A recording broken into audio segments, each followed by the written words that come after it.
In the latest developments from the situation in Sudan, after 2 days of fighting, leaders of Sudan's army and paramilitary group, the Rapid Support Forces, have agreed to a temporary ceasefire. Well, what is seen as a temporary humanitarian window today will allow the wounded to be evacuated.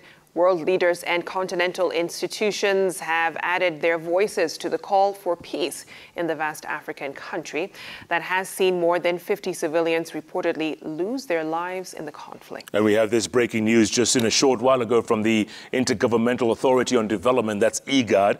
It says they resolved to send Kenya's President Ruto, South Sudan's President Salva Kiir and President Gule of Djibouti to Sudan to reconcile conflicting groups and restore stability. Let's take a look at Victoria's story. More than 50 civilians reported dead in Sudan following fighting between Sudan's army and a paramilitary force.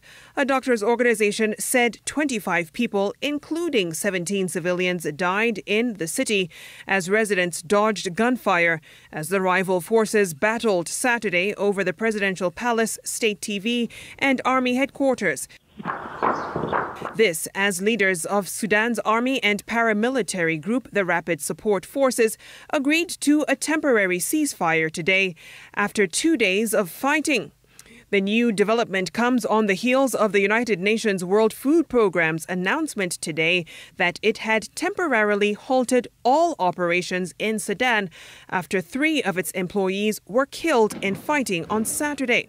The Sudanese Doctors Committee said dozens of military personnel were killed while scores sustained gunshot wounds.